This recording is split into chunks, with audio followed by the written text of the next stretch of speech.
अच्छा जी, कुछ प्रोडक्ट्स ऐसी होती हैं जिनको हमने अवॉइड करना होता है सेलिंग करने के लिए। हम अपने जो सेलर सेंट्रल अमेज़न का अकाउंट होता है, उस पे हम सेल नहीं कर सकते। कुछ प्रोडक्ट्स ऐसी होती हैं, वो कौन-कौन सी होती हैं? Easy breakable. ईज़ी ब्रेकेबल कौन-सी होती है जी? मेड अप ऑफ ग्लास और फ्रेजाइल नेचर। अब जैसे काँच की प्रोडक्ट्स वगैरह होती हैं, ठीक है? उसके बाद शीशे की होती हैं और कोई ऐसी प्रोडक्ट जी अब हमने फॉर एग्ज़ाम्पल हमारे मिसाल के तौर पे गिर गई है प्रोडक्ट आते हुए या हमसे तो वो टूट गई है। ऐसी प्रोडक्ट को हमने अवॉइड करना है कि हम उसको ना ही सेल करें, ना ही उसी प्रोडक्ट के अंदर हम जाएँ, तो बेहतर होगा हमारे लिए। उसके बाद हम बोलते हैं एक वर्ड है हैज़मट। हैज़मट हम किसे कहते हैं जी?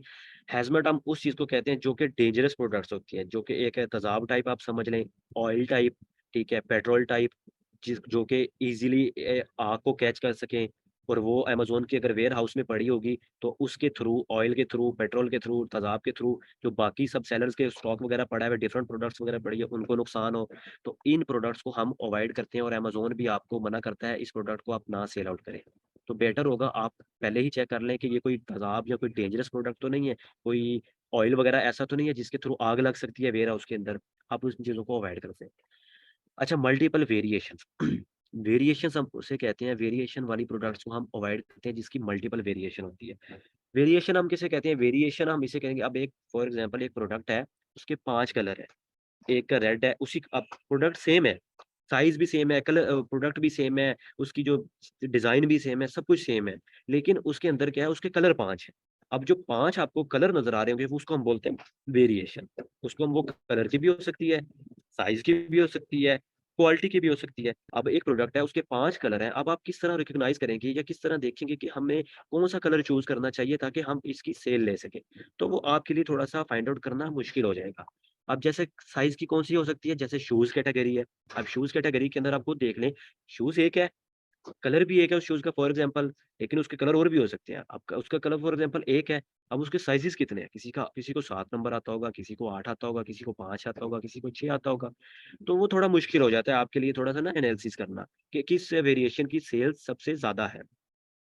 अच्छा उसके बाद एक क्वालिटी इश्यूज़ जिसके मतलब बैड रिव्यूज़ होंगे। अब आपने रिव्यूज़ रीड आउट करने हैं कि इसके क्वालिटी इश्यू आ रहा है हमें जी रिव्यूज़ कस्टमर जो बाय कर रहे हैं वो इस पे थोड़ा बैड रिव्यू दे रहे हैं कि नहीं यार ये प्रोडक्ट नहीं अच्छी, ये मैंने अपनी फॉर एग्ज़ाम्पल जैसे ब्यूटी की है मैंने स्किन पे लगाई है, कोई वुमन कमेंट कर रही हैं कि मैंने स्किन पे लगाई है और मेरी स्किन को साइड इफेक्ट हुआ है, किसी और ने कमेंट किया इसका कोई बेनिफिट नहीं हो रहा है। इसलिए ऐसी जो इनके बैड रिव्यू होंगे उस प्रोडक्ट को हमने इग्नोर करना है, अवॉइड करना है। उसके बाद वेपन्स वगैरह आपको पता है जैसा कि हथियार वगैरह होते हैं, असला वगैरह होता है, ऐसी प्रोडक्ट्स को भी हमने इग्नोर कर देना। अच्छा जी, मोस्ट इम्पोर्टेंट चीज़ आज के लेक्चर की वो क्या चीज़ है, वो ये है कि हमारा जो क्राइटेरिया होता है। क्राइटेरिया हम उसे कहते हैं, हमने जो प्रोडक्ट फाइंड आउट करनी है अमेज़न पे सेल करने के लिए, वो इस क्राइटेरिया के अकॉर्डिंग होनी चाहिए, उसकी प्राइस ये होनी चाहिए, उसके रिव्यूज़ ये होने चाहिए, उसका बीएसआर इतना होना चाहिए, उसका वेट ये होना चाहिए। तो वो क्या होता है, किस तरह होता है, किस तरह हमने उसको देखना है, उसकी कैसे एनालिसिस करनी है, अब हम उस क्राइटेरिया को देखेंगे। अच्छा, सबसे पहले हम देखेंगे जी जो प्रोडक्ट हम फाइंड आउट कर रहे हैं, उसका जो बीएसआर है, वो मैक्सिमम 60,000 तक हो। बीएसआर मैंने आपको बताया था कहाँ पे शो होता है, लास्ट पे भी शो होता है, ऊपर भी शो होता है, लेकिन ऊपर शो करना आपको बता देंगे वो एक्सटेंशन के थ्रू होता है। अब वो जो बीएसआर कैटेगरीज़ के अंदर आपको शो हो रहा होता है, किसी का 5 शो हो रहा था, आपको मैंने दिखाया था, किसी का 10 शो हो रहा था, किसी का 1000 शो हो रहा होगा, किसी का 10,000 शो हो रहा होगा, किसी का 20,000 मतलब कि अगर वो आप सेल करना भी चाहते हैं ना किसी प्रोडक्ट को, तो वो नॉट मोर देन 60,000 बीएसआर उस प्रोडक्ट का होना चाहिए। कम जितना होगा उतना अच्छा है, आपको उतनी ज़्यादा सेल्स मिलेंगी। ठीक हो गया? जितना कम होगा उतनी सेल ज़्यादा होगी, लेकिन 60,000 से ज़्यादा नहीं होना चाहिए। उसके बाद रिव्यूज़। अब जो रिव्यूज़ क्या होते हैं, जो कस्टमर ने फीडबैक दी होती है। अब आपको एक तो स्टार्स होते हैं, साइड पे आपको रिव्यूज़ भी नज़र आ रहे होते हैं। अब अगर एक प्रोडक्ट ऐसी है जिसके रिव्यूज़ 10 हैं, 15 हैं, 20 हैं, इसका मतलब ये है कि वो न्यू लॉन्च हुई है प्रोडक्ट। अब हमें नहीं पता कि वो आगे चल सकेगी कि नहीं चल सकेगी। अब उसके पता नहीं रिव्यूज़ ज़्यादा हैं। कोशिश करनी है ऐसी प्रोडक्ट होनी चाहिए जिसके रिव्यूज़ मिनिमम 100 होने चाहिए। ज़्यादा से ज़्यादा जितने हों अच्छे हैं, लेकिन उसके जो रिव्यूज़ हैं ये मैं आपको प्रोडक्ट के रिव्यूज़ बता रहा हूँ, ठीक है? ये सेलर्स के फीडबैक रेटिंग वगैरह नहीं बता रहा हूँ। आपने जो लास्ट फाइंड आउट की थी वो सेलर्स थे, कि उनकी जो रेटिंग्स है वो लेस देन 100 होनी चाहिए। लेकिन जो मैं अब आपको रिव्यूज़ वगैरह बता रहा हूँ कि 100 या 100 से ज़्यादा होने चाहिए, वो प्रोडक्ट के रिव्यूज़ वगैरह हैं, वो आपको पता है कहाँ पे नज़र आते हैं? जहाँ पर प्रोडक्ट के स्टार्स वगैरह होते हैं। उसके बाद क्या होता है जी, उसके बाद होती है जी रेटिंग्स। रेटिंग्स मैंने आपको बताया क्या होते हैं? स्टार्स वगैरह होते हैं। अब स्टार्स कितने होने चाहिए? अब आप जैसे स्टार्स पे लेके जाएँगे, आपको नज़र आ जाएँगे कि इसके कितने स्टार हैं जी, इसके स्टार हैं जी 4 हैं, इसके स्टार 4.1 है, इसके स्टार 4.5 हैं, आउट ऑफ होते ही 5 हैं। तो वो मिनिमम 4 स्टार होने चाहिए, 4 से कम उस प्रोडक्ट के स्टार नहीं होने चाहिए। इसका मतलब है कि कस्टमर इसके रिलेटेड बैड रिव्यू दे रहे हैं, बैड रेटिंग दे रहे हैं, आप इसको इग्नोर कर दें। ठीक हो गया? अच्छा, उस प्रोडक्ट में अब अमेज़न नॉट सेलिंग और आउट ऑफ स्टॉक होना चाहिए। इसका मतलब ये है कि जैसा हमने बाय बॉक्स देखा था, वहाँ पे आपको नज़र आ रहा था कि जी sold by Amazon, ship from Amazon. मतलब कि इस वहाँ पर अमेज़न का दोनों जगह वर्ड नहीं होना चाहिए। मतलब कि उस प्रोडक्ट में अमेज़न खुद सेल आउट ना कर रहा हो।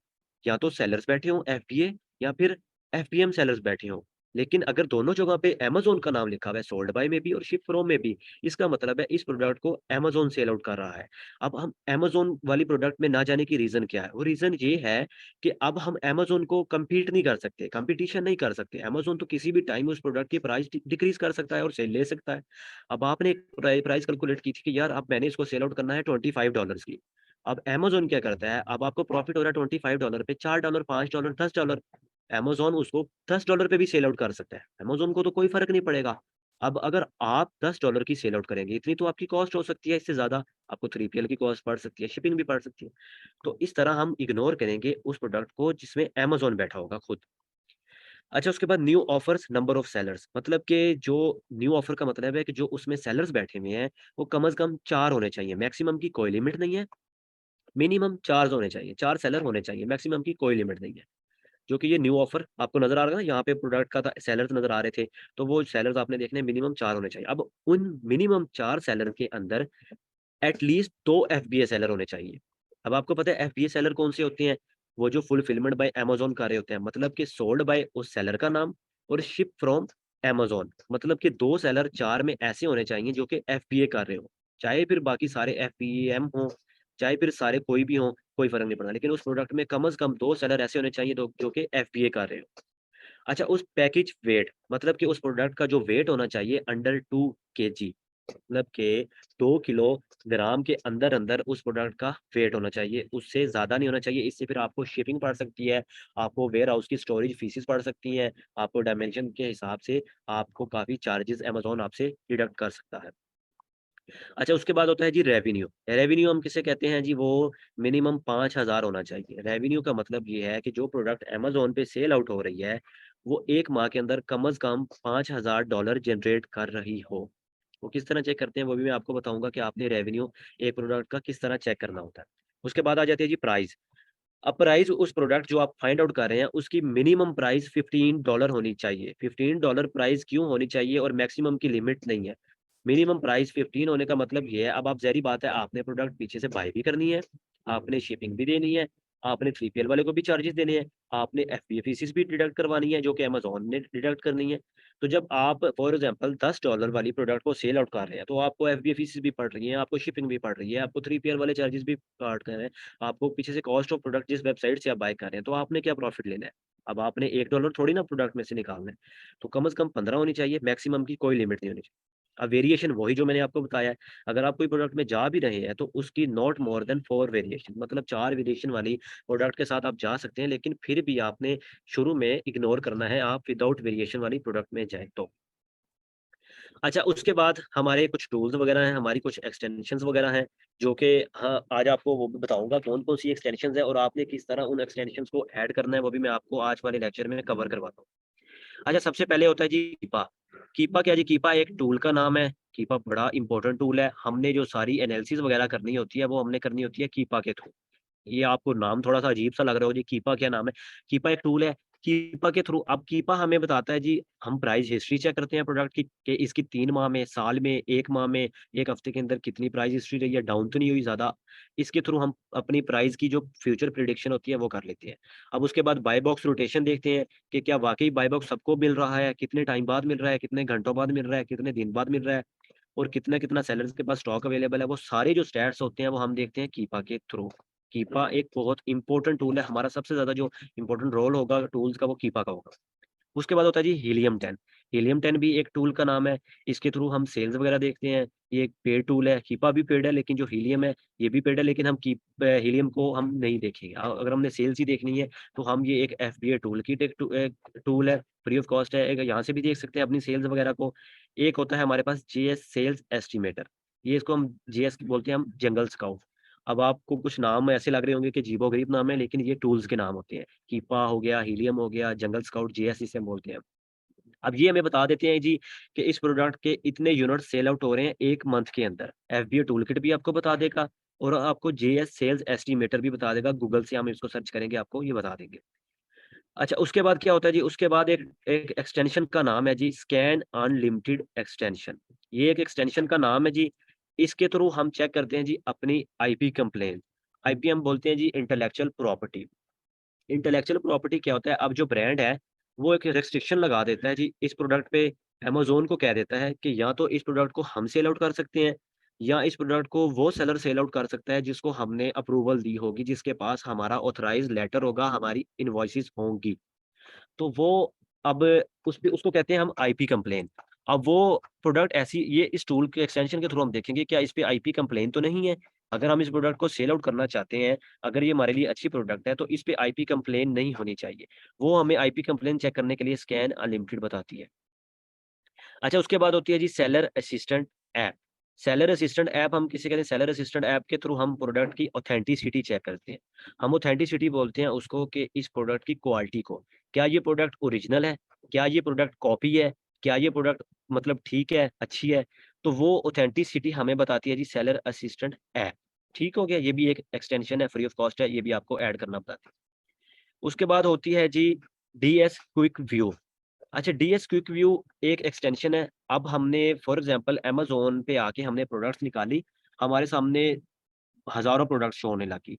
अब हम क्या करते हैं जी, बारी-बारी सारी प्रोडक्ट्स के अंदर जाकर देखना कि इसके अंदर कितने सेलर हैं, इसके अंदर अमेज़न तो नहीं बैठा हुआ, इसका अब वो थोड़ा टाइम टेकिंग हो जाती है। अब जो ये डीएस क्विक व्यू हमारे पास एक एक्सटेंशन है, ये हमें बाहर से ही बता देगी कि इसके अंदर 5 एफबीए सेलर हैं, इसके अंदर 3 एफबीएम सेलर हैं, इसको अमेज़न तो नहीं सोल्ड आउट कर रहा। तो जो हमारा ना एक टाइम को शॉर्ट आउट कर देती है कि जल्दी से हमारा बाहर से भी हम प्रोडक्ट को देख लेते हैं।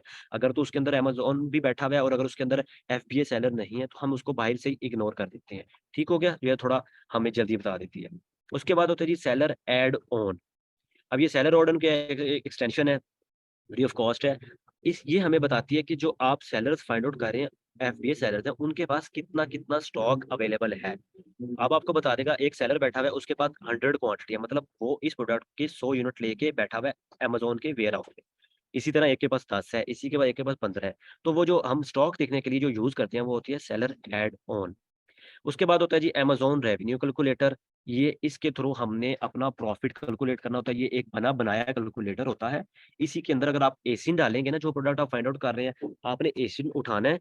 एसिन उठाने के बाद आपने क्या करना है जी, उस कैलकुलेटर में डालना है। आपने कॉस्ट डालनी है अपनी प्रोडक्ट की। कॉस्ट डालने के बाद आपको ये कैलकुलेटर बता देगा जी कि आप इतना प्रॉफिट पर यूनिट कैलकुलेट कर सकते हैं।